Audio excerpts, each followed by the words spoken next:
Well, I'm glad that I did not come out with a sure statement as to what was going to happen in the Season 3 finale of The Mandalorian. I wasn't totally confident in what a source was telling me about some big things that were going to go down, and because of that, I just waited to see. And it turns out that this finale for this season doesn't go in the way that I had anticipated, or I think many others had anticipated. Now, is that good or bad? Stick around, we're going to find out.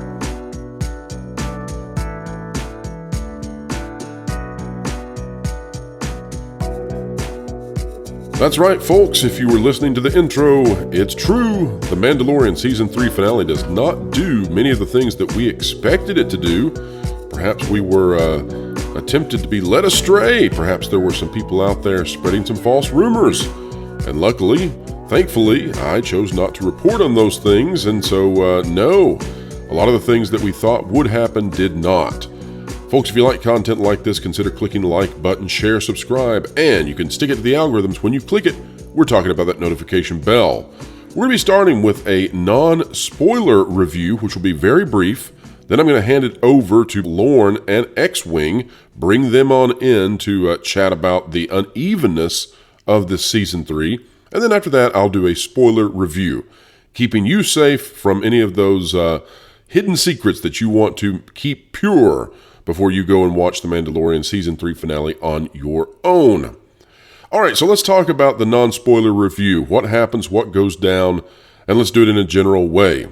We'll be very brief with this one. Frankly, not much of the stuff that we would have expected occurs, and the action sequences are hit and miss.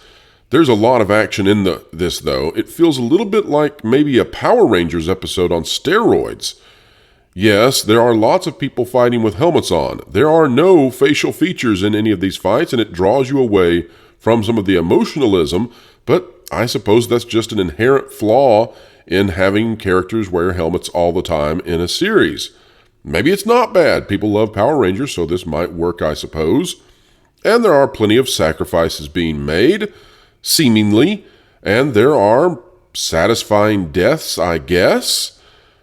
It does come across, though, feeling a little easy compared to other seasons, but perhaps this is being aimed now at a younger audience. I think some people are going to really, really like this episode, and it's going to cause them to give The Mandalorian another chance. Maybe some of this Season 3 unevenness was simply because Gina Carano was gone and they had to completely rewrite the ideas. Maybe Jon Favreau didn't know what to do with it. Maybe there was just something happening behind the scenes that nobody's yet aware of. But they may look at this finale and say, you know what, that was really good. I like it. I'm going to come back and watch Season 4. And I think this does open the door for that. Even for some of the most ardent critics, it's going to open the door for that. For others, though, I think they've completely checked out, and I think they're going to find the content here a little juvenile. I don't know if that's true or not. I'm recording this at in the early morning hours after having watched the finale. And as a result, I don't know what other people's take is quite yet. But I found it in places to be quite juvenile. I also found the ending to be a spot where potentially this could just end. We could stop and there could be no more Mandalorian, perhaps.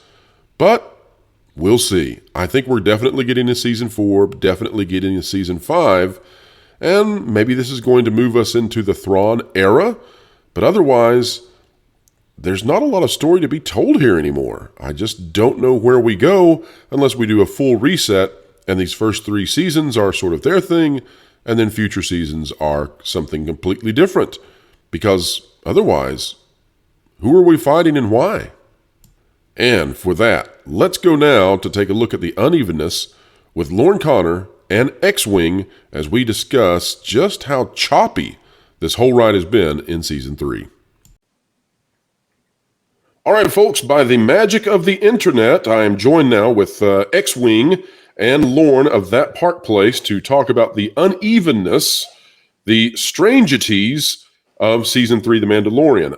It is not like the other seasons that we have seen, and it is not like content of Jon Favreau that we are used to, although it must be said that the Book of Boba Fett perhaps was a precursor to where we have been. Now, full disclosure to everybody out there, although you have just heard the review that I have given for the finale of The Mandalorian, and I look also forward to the finale reviews of X-Wing and Lorne, at the time of recording, we haven't seen this yet. And so that's just one of those weird things about the internet. We're actually recording this late at night on the day before the debut. So it'll be a few hours yet before it comes out.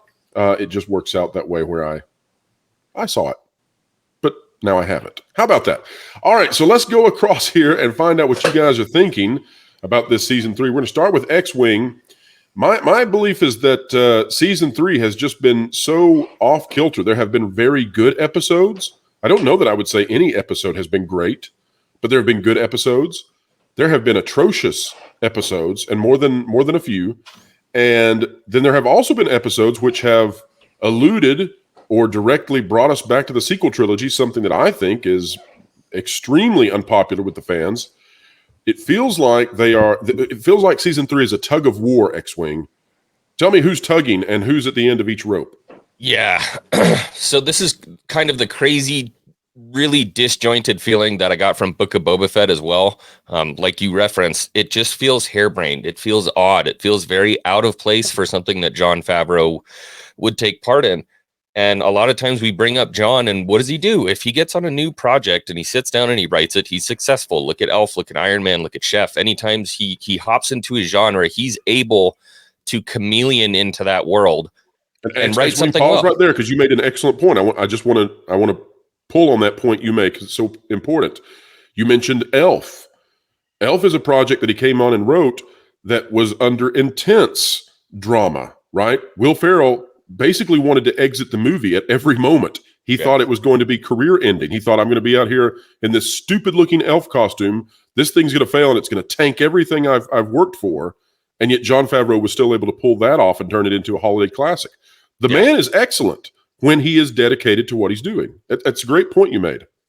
Yeah. And so it seems odd to me that, and especially now looking back on season 1 and 2, to look at season 3 and try to put it anywhere in the same universe as 1 or 2. And so the question that's being asked in my mind is this really Jon doing this? Is there somebody else telling him to do things? Is somebody telling him that Grogu needs to be back in this? Was there a story he was trying to tell before that he wasn't able to tell now because Gina's not with us? There are so many different things that we just don't know. And I know that Lucasfilm is never going to communicate with us, because ultimately, at least in my mind as a fan, this season is a big fail right now. And they've got a lot of egg on their face. And we're heading into a finale that myself, as a massive Star Wars fan, I'm not all that excited about. So sure, doesn't seem like many are. X-Wing, what do you make of this new rumor out there? And it seems to have some pretty decent connection points. But the new rumor that Kathleen Kennedy is the one who said, you're going to put The Mandalorian and Grogu back together, and that Jon Favreau may have been so irate over this that he nearly left the project. I don't know what to make of that one, because it lines up with some things I've heard. It also doesn't seem to match his temperament, but that would be the kind of thing that if someone said it, you could really irritate an artist such as Jon Favreau. You put any credence to that rumor? Absolutely. I think it was fairly public. I don't know if you remember when, but when Gina was let go, how furious he was. Yes, I remember. So to revisit that again, and have somebody tell you, I know you want to tell this story, but we're going to go this direction. Absolutely infuriating as an artist trying to tell a story, and it wouldn't shock me at all. Now, again, is there any truth to it? I don't know, but to me, it makes sense. Something has to make sense here. Lauren, explain to me, how is it that the 2 episodes that had Luke in them for the Book of Boba Fett were tremendously good? They had nothing to do with the Book of Boba Fett, and yet they're also better than any episode of The Mandalorian season 3 we've had so far. What is going on where it feels like every other episode of the Book of Boba Fett and every episode of The Mandalorian season 3 are by this singular author, creator, artist, and then seasons 1 and 2 of The Mandalorian and the Luke episodes of the Book of Boba Fett are by some other guy who's really good at what he does, as opposed to this new person that we're dealing with. And Lauren, as you're thinking about that, consider this. What would have happened if in season 1, episode 1, Lizzo and Jack Black had come strolling through in those costumes, would Disney Plus be dead? Think about that as you answer the question. Well, okay, that's one heck of a question. So, I guess I would start off with saying that I think I've had a lot of time this week to think about what exactly happened here. And I know we're going to get into the rumors of what we think may be happening in the finale here a little bit later. But I think it all ties in. I think Echo Base Network has kind of hit the nail on the head by saying that the firing of Gina Carano was the destruction of a load-bearing member. And I think that had far-reaching effects than we even realized. As incensed as we were, it wasn't necessarily just because it was Gina Carano and because we lost Cara Dune. It was that they did have plans to use her in another series that impacted every other series that they were working on, and that led to a 2-year delay. And if some of these rumors that we're going to talk about in a bit are true, I'm guessing that delay is what has caused all the problems here. Pedro Pascal is a hot property, and he has been since he popped up on Game of Thrones to start with. The Mandalorian was an epic role for him. There were rumors that there were some issues with him in season 2 wanting to show his face. I know that actors want to have their faces seen because that's how they become known. That's how people know they want to see them. That's how they boost their own careers. I don't know if I believe all of the rumors that were popping up about that, but I can guarantee you that where he wants to be is in the cinema. And that's where he's been popping up. He couldn't put his career on hold for 2 years. And that's, I believe, why he took The Last of Us. And that irritated Disney. And I believe he was irritated with them for being irritated with him because he has to keep his career going. When you're hot, you have to strike while that iron is hot. And so my guess is that all of this just led to an awful lot of bad blood. I'm guessing that there was an awful lot of meddling in the Book of Boba Fett and the retooling that had to happen because Gina was no longer there. I'm guessing that's when the power struggle really was happening. We know that Dave Filoni has been elevated to an executive producer position, that he is... Lauren, I want to ask you about that real quick. I've got a funny question for you. Sure. Because you are the encyclopedia of Star Wars incarnate, as we've said so many times. Do you find it humorous that every character that Dave Filoni has ever created somehow survived Order 66 and everybody else died, but... Gosh darn it, Dave Filoni's characters, they just can't be terminated, man. They are like roaches. They're the cockroaches of the galaxy, baby. You can't kill those suckers. My feelings about Dave have always been complicated because I like an awful lot of what he does. I think he is really good at creating characters. You both have a taste in hats. That may have something to do with it. It's quite possible. I did not have a problem with him bringing Ahsoka back. I know some people do. I thought that the way that it was handled very well, and she was a beloved character. I think the danger that he is in now is that she is his pet character, and she is the wisest. She's running into some of the same problems that Rey has, and that. Are you trying to say she's the bestest? I don't want to say that, but I'm saying that you do have to back off on some of that a little bit. Part of what got Rey in trouble was that she was flawless in every way, and you have to have your characters make mistakes, have character flaws that cause them to need to grow. And she's already reached essentially demigodhood by having the infusion of the daughter's power into her with Morai as that avatar. So it's going to be difficult for her to continue to be relatable if she continues to be going along that track. And so this is a problem I think Dave has. He gets a little bit nearsighted. He is very attached to his characters, but in his defense, he did kill Kanan. He is not so attached to them that he's not willing to take the dramatic leap when he needs to. I do think that he just gets a little too enamored of some of his own plans sometimes. And I do think I'm going to make some speculation here on season 3, despite what Favreau has said in interviews recently.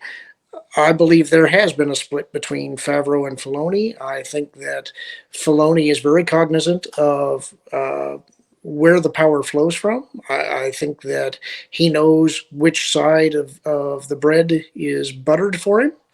And I'm guessing that he has taken the position that he's going to do what Kathleen tells him to do. And so The that company flows. man. Yeah, exactly. And it's hard to fault somebody for being that way. I mean, I know he loves Star Wars. I know he loves his position. If he wants to retain that position, then he's going to have to be the company man. However, I think it's affected the storytelling. And now we're at a point where, and again, this is pure speculation, but to me, to my eyes, Jon Favreau did not look happy during Celebration. He's saying Yep. all the things that he needs to say. He's a company man as well, but to me, he looked like he felt unwell, and I really felt for him. I think that, unfortunately, I think had Iger not come back, had Chapek remained in power, my suspicion is it would have been Favreau that would have been elevated and brought into the company proper, as opposed to continuing to act as a contractor. And Oh, so I agree with that. Yes. I think there's a good chance that if Dave is going to be the one that's doing the Mandoverse movie, Which should be Favreau's. that's suspicious to me. But the thing that set off the most alarm bells was Rick Famuyiwa saying that we no longer consider the Mandalorian to refer to a particular character. That set off every alarm bell I had. Yep. All right. Well, let's talk about that, Lauren. Let's dive into that. We're actually looking right now at Den of Geek. This one by Jon Favreau. The Mandalorian will Din Djarin die in the season 3 finale. Things are looking grim for the lead character as he leads into the Mandalorian season 3 finale.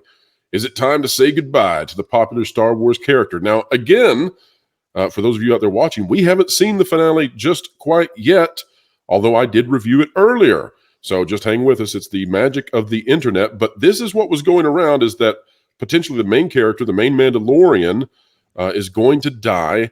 It's been said to me, although I haven't been able to confirm it, that we're going to get a Simba and Mufasa moment with little baby Yoda. So who knows? And we could be totally wrong. Maybe Den of Geek is wrong, and maybe all of you out there watching right now are like, no, you guys missed it so badly. Baby Yoda died. And maybe there's like an Operation game now going to come out this Christmas where you attempt to put the parts back into Baby Yoda as opposed to taking them away. Who knows? But looking at this article, it's going through the idea that Bo-Katan could become the new lead character for the series. X-Wing, that sort of says to me that this Stargirls concept, well, maybe it's even more than what we had anticipated or earlier conceived. We've got Ahsoka, we've got Bo-Katan, we've got Rey, we've got the Acolyte, which is led by women roles. And there's nothing wrong with women roles, but if there's a pattern, and when you have Kathleen Kennedy out there doing interviews now, talking about, again, the Force is female, and she's going to balance the Force, well, you start to see that maybe Star Wars has decided that their demographic now is women. That's what they want to aim for. What do you make of this Stargirls phase of the galaxy far, far away? Worked out for Marvel, didn't it? It's working out splendidly for them. They're just loving the Phase 5 dive. So, they've already told us in Mandalorian specifically that this is the case. They've literally told us in the script when they're on the sailboat and they're moving forward and Bo is standing on the front of the ship and Din walks up and says, I will serve you. They've already taken away his intentions. Now he's serving Bo-Katan. So, so X-Wing, walk us through that. Tell us, what was it that made this character, the Mandalorian, what were his incentives? What did he want to do in season 1? Well, so this is the other problem with season 3, right? We had a story arc that was completed in season 2. Exactly. And so how do you come back and you give him something else? Well, they didn't what really happened have to Bounty anything Hunter? to give him. They didn't, there was nothing else because he became obsessed with becoming a Mandalorian, which I understand. And that was a little bit of a branch off to the side, but then that's resolved in the first 2 episodes of. Yeah, we thought that was going to be the whole season, right? Yeah. We thought that, you'd have a culmination taking back Mandalore, and they decided, nah, we'll knock that out in the first 2. We're good. Yeah. So red flags flying up everywhere for me immediately. So obviously, they gave us Grogu and Din back together in Book of Boba Fett. So there goes that storyline. There goes him being a bounty hunter and doing anything on his own during season 3. So they ruined that. And then beyond that, you could tell early on Bo was going to be featured very heavily. And then Like I said, Well, once can they you get on that X-wing sail barge, seriously? but X-wing, can you blame her though? She was sitting on like a concrete couch with no TV, just hanging out in an empty whatever that was. I mean, it was really boring. You yeah, really can't hold it against her that she wanted to be part of the adventure. Her life sucked. When they yeah. blew that place up, I was like, "Good riddance, man." Well, What thank are you God, going to do because that there? You moved don't the even have plot air forward, right? hockey. Yeah, Yeah. that moved the plot forward rather rapidly. But yeah, I mean, we could tell very early on that this was going to be the Bo-Katan show, and they haven't disappointed. It's been the Bo-Katan show, and that moment on the sail barge when he basically pledges himself to her, I knew that Mando is no longer the star of the Mandalorian. All right, so let's get into something deep here then, X-wing. You know that I think that Star Wars is moving strongly into Stargirls, that Kathleen Kennedy doesn't want to just balance the force, she wants to swap the demographic totally.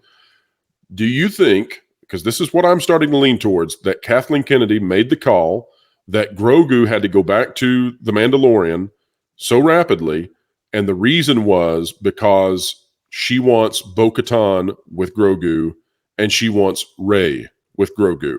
And for those things to happen, apparently, perhaps they thought that Grogu didn't need to be with Luke. In fact, perhaps him being with Luke was going to take away time from the female characters. Yeah, certainly, and it also definitely, I mean, it kind of complicates the sequel trilogy as well, right? Well, that would be Because nice. I mean, I'll take that as a side bonus. I mean, if you really think about it, Grogu being with Luke for any extended period of time kind of complicates the sequel trilogy. So it's, I don't know.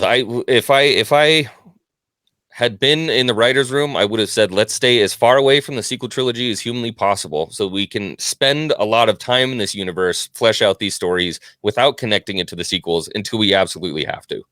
And I would say that is exactly what Jon Favreau wanted to do. And that is exactly what they told him not to do. And that's why we're starting to bridge these gaps very, very, very rapidly. Quickly, yes, very fast, immediately. It's funny how in this third season, it's full steam ahead into the sequel trilogy. Lorna, we're going to get Ahsoka presenting Baby Yoda to Rey in the Rey movie. Is that how this is going to go down? I think it's hard to say. I think the Ahsoka series will probably tell us more. I have a suspicion that part of it probably depends on how the relationship with Pedro Pascal actually is, whether there is real tension there or not. If they're smart and if the bridge is not entirely burned, what they might do is a cliffhanger at the end of season 3 because they're going to want you to tune in. You're saying this could be like a Han Solo frozen in carbonite situation. Could Mando isn't completely gonzo. Yeah, it could be that. Could be like a Dallas situation, who shot JR, I think they're going to want to have the intention of making the audience believe that he might be dead. But you also want to leave possibilities open if there are possibilities open. And if they leave it ambiguous, that's going to encourage people to see what happens at the start of season 4, So I guess it depends on what are their real intentions, what are the real tensions in the relationship between all of the various players. I think that's going to tell you an awful lot. If they shoot it in such a way that there is no doubt that Din is dead, the show is dead. It doesn't matter that season 4 is already written. If you think you're going to retain any kind of audience with him gone, that's a fool's errand. And at that point, if that's the case, if they do that, then I would say either the relationship had to sour so badly that it was completely irrevocable, or this was Kathleen's intention. She wanted to kill the show. Depending on how things actually went down with the finale, the audience right now is either laughing hysterically or they are just in disbelief. But yes, we don't know actually what happened in this conversation. And I guess in a way this is a good thing. I mean, we are absolutely clueless about what's going to happen now. So, well, yeah, there's nothing like completely wiping the slate of any narrative direction. It makes it difficult to make any kind of predictions. But as you mentioned before, the quality between episodes in this season is just mind-boggling. I've never seen anything like it. There is no narrative thread really tying through this entire season. It's what we were talking about Jack Black and Lizzo here a little bit ago, and I know there are some people that were just fine with that episode.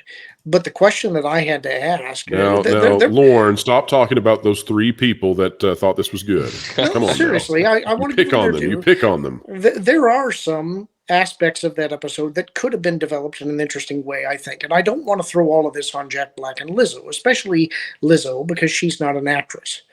But the we're still waiting for her to act, so it's hard to judge her acting. The question that I had to ask is, okay, these are all supposed to be part of the same series, and there is silliness within Star Wars. That's kind of part and parcel of the whole thing.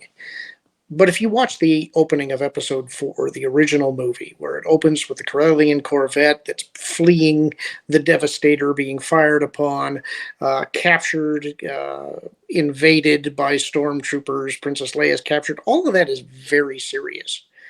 If you took somebody who had never seen Star Wars before, and you showed them that opening, just the opening, and then you showed them this episode, and you told them these were in the same series, I don't think they would believe you.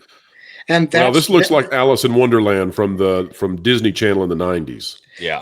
That's the issue. It's that you can push Star Wars. The amazing thing about Star Wars is that you can tell almost any kind of genre story in it that you want.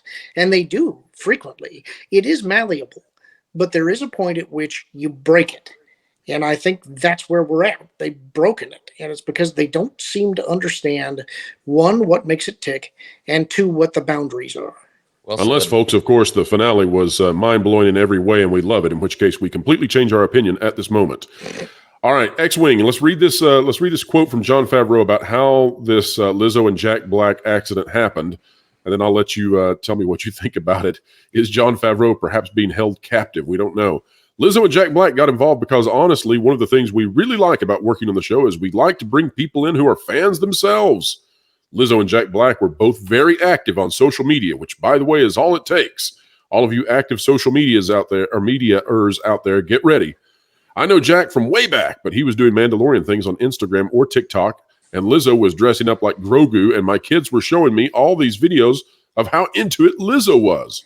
We had an episode that was going to have this really eccentric royal couple in a court, like something that felt out of Alice in Wonderland. Jon Favreau is watching our videos. So we reached out, and they were like, we'd love to. That's the first time I've read that quote, by the way, and I didn't know he thought the same. So, well, at least that it confirms the inspiration that we said all the way back when we first saw this and said, what the, looks like that kids show from the 90s. So X-Wing, you think he's legitimately meaning that, or do you think this is a man who's got perhaps a laser pistol pointed at him? I think he's genuine in saying that we like bringing in people who are fans of Star Wars. The question would be there. I mean, at that point, where do you draw the line on who's a Star Wars fan? I'm not gatekeeping. I'm just saying. Well, and clearly it's no problem to humiliate them when they come onto your show. This is, I said this in a video I put out, I think right after that episode, is that this is just goofy. To piggyback on what you're saying, Lauren, there's a point where you take it too far and it breaks. This is goofy. Then the counter argument is always, well, there's always been humor in Star Wars. Look at C-3PO. I understand. Look at Jar Jar Binks. I understand. But there is a point where it's too far and it brings it way too back to earth. And I think Lizzo and Jack Black was right. It's one thing. It's one thing to have some humor. It's another thing for Pee Wee Herman to show up. Yeah. Well, I think there's a couple of things there. One is that goofiness is part of it. Jar Jar is part of Star Wars, and he's undeniably goofy. And people at the time said that he broke it, but he's come to become a bit of a beloved character as well. I think. Lord, who are you talking to? Who have you been talking to? Are you with the Jar Jar cult now? What's going on? The one prequel fan in here. Look, I'm not saying that Jar Jar is my favorite. I do think that George had a purpose for him. I think that he just executed it poorly.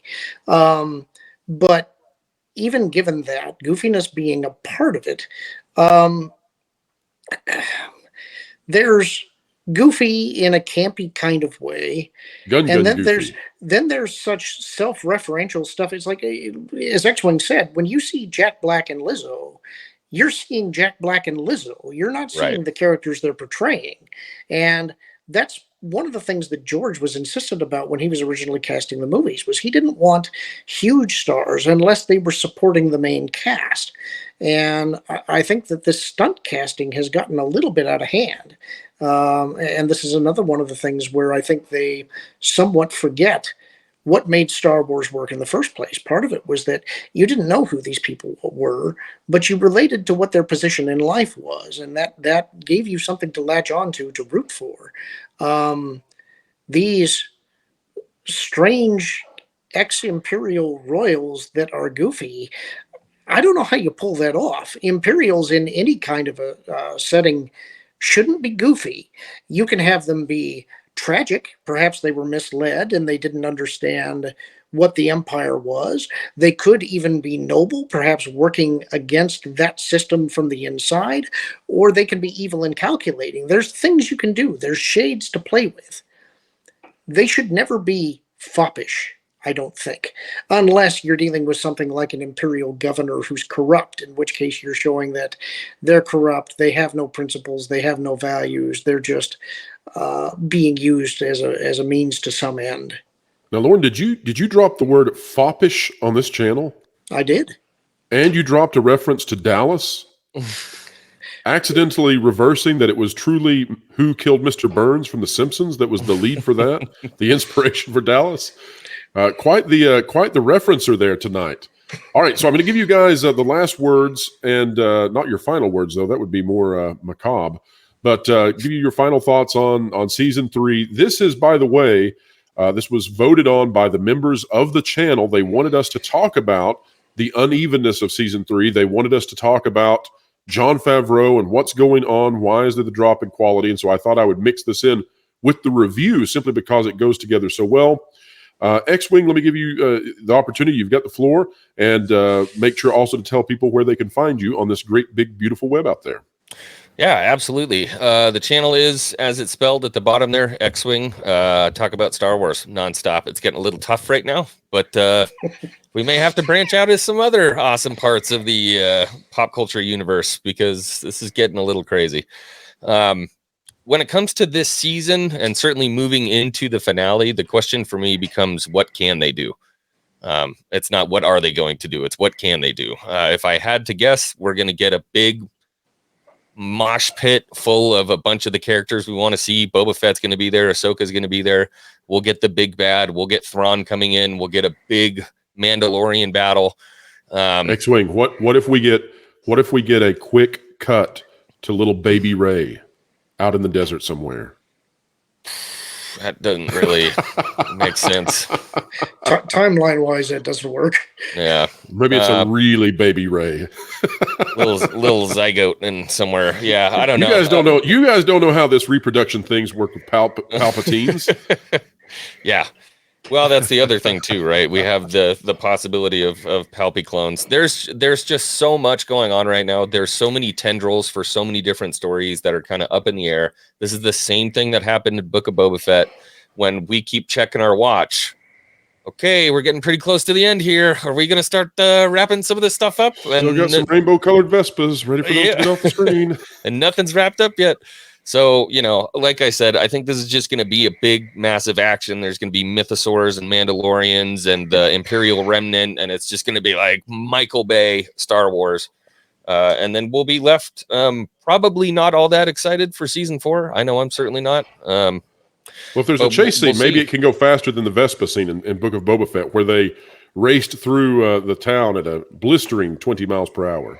I think Grogu's little pram, as he was leaving the Mines of Mandalore, actually went faster than the speeder there. Yeah. Was it just me, or did he look like Dr. Eggman, Dr. Robotnik from Sonic in that? Right.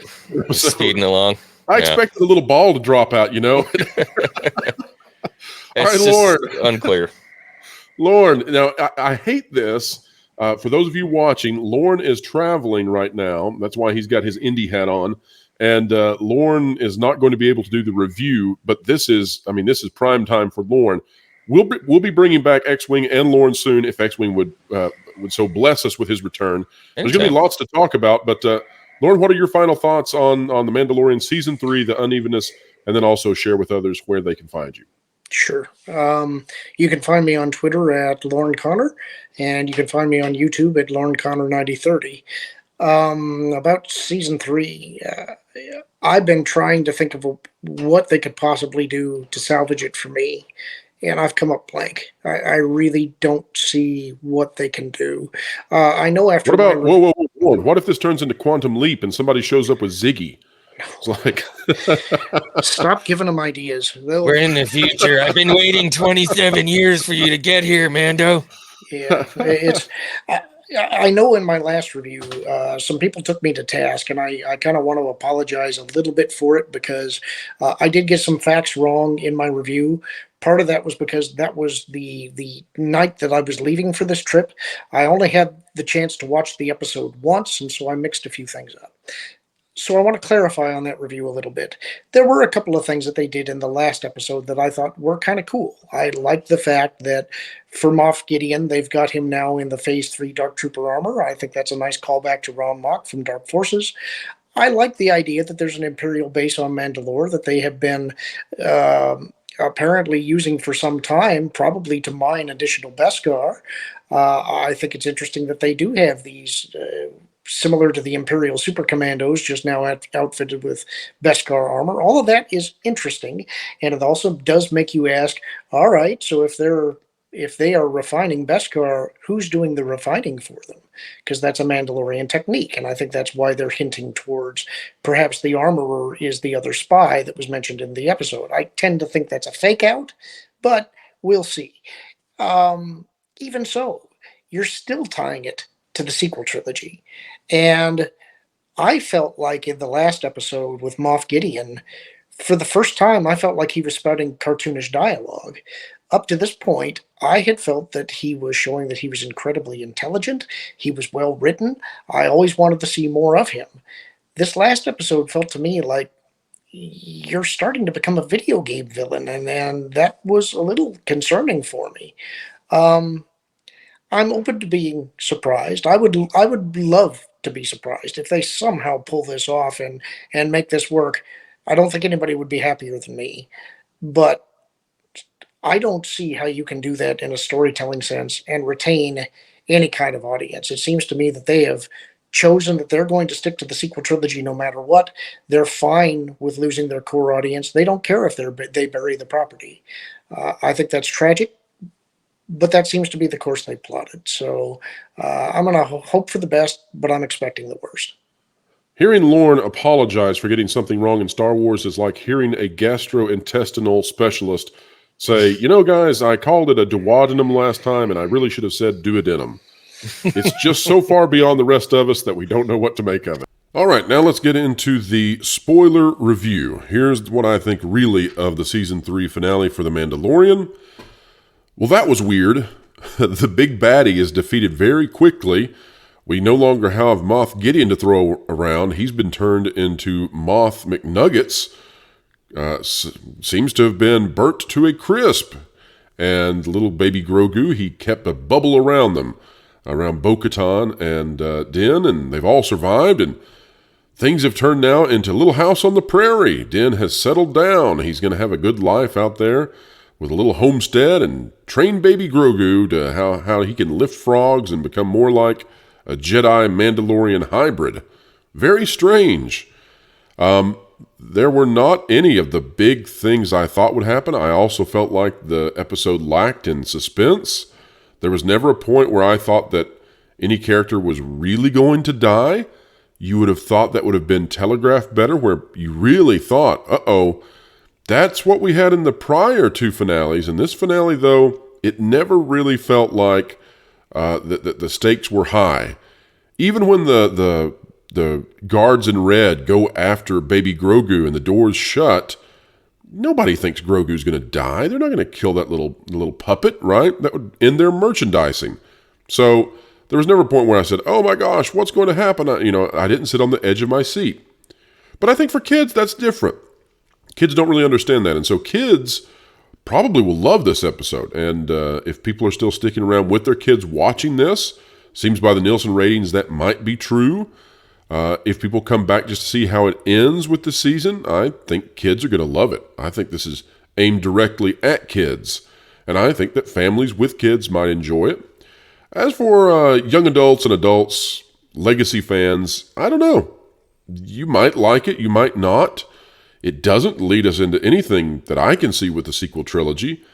That all of those sort of tie-ins are gone, and it's a little jarring. I'm not, that makes a lot of sense, I guess, in season 3 that it should be jarring. So many of these story beats that have happened throughout are just completely dropped. And we go into an episode that's just straight on action. Action, action, action, which is fine. And a lot of the action looks really good. Some of it is a little cumbersome, a little oddly paced and choreographed. But again, that's because you're dealing with people who can't see very well inside helmets, wearing clunky clothing and trying to fight each other. And, we've seen that sort of thing before. But there are places in the choreography where it feels more like Godzilla battling with some sort of monster, and you just know that everybody inside the costumes is struggling. And that's how you feel sometimes in this episode. But there are also really good moments in terms of CGI. When the ship is coming down and burning and all that, looks really good. They must have spent a ton on having Grogu create the little force bubble that protects them from the flames. Bo-Katan takes over, and she is now the leader of Mandalore. That feels... it feels appropriate in some ways, but the stories that we heard about Bo-Katan potentially becoming the new boss girl, right, who would take over leading Baby Yoda, not true at all. Not true. Din dying? Nope, not true. A Simba moment? Not true. And so I'm very happy that despite the fact that this was being sent to me by multiple sources who now, I'm not throwing anybody under the bus, but I know to be a little leery. I wonder if this was being spread throughout by different people wanting to put egg in the face of those of us who spread these kind of leaks and rumors. And I'm glad I didn't report on them. I made some references to them in live streams talking about what we might see, but I never came out with a video and said, here's what's going to happen. And I'm so glad that I was cautious with that. So overall, the episode is strange to me. It basically wraps up almost everything. There's no bad guy to fight. Din gets what he wants. Baby Yoda has a dad. He's adopted, and they live in a little homestead. Bo-Katan, now she rules Mandalore. If you wanted to end the entire series right here, it would be okay. I get that Din wants to train Baby Yoda, but we could stop right now. It would be fine. You could just assume, that the training went on. But there'll be more wacky, zany adventures with him and Yoda, Baby Yoda that is, running around and having some fun. And I know some of you want me to say Grogu every time, but again, most people still call him Baby Yoda. But Din Grogu and Din Djarin, they're going to be running around having some zany adventures with the New Republic. I don't know how that's going to go. If it's like this season, could be a little rough. But as far as this episode goes, my official score is going to be an 8 out of 10. I think it saves The Mandalorian in terms of people coming back for season 4. But I don't know that it saves it in terms of drawing a huge crowd going forward. Because there's just not enough in terms of exciting people with some new bad guy. Perhaps we'll get that out of another series. Perhaps we'll find out in Ahsoka that Thrawn himself is coming to kill the youngling. We'll find out. But this episode itself, not egregious, not painful to watch, not a lot of depth either, but it's a fun ride for the most part.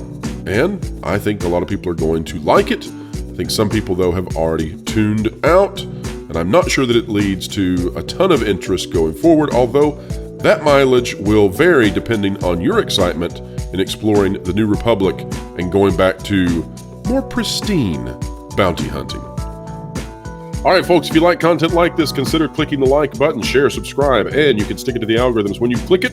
We're talking about that notification bell. We covet your comments. This is not just a conversation between 3 people. You're all a part of this. We read them. We respond. Don't forget that the Pro Show is Thursdays, 5 to 7 Eastern Time, p.m. We don't wake up that early to do an AM show, so make sure you're there with us live. And memberships are available. Click that join button. For the price of a soda, you can hop in for even more exclusive content, just like what you've seen today. Wherever you are, whatever you're doing, keep learning, keep growing, and keep having fun.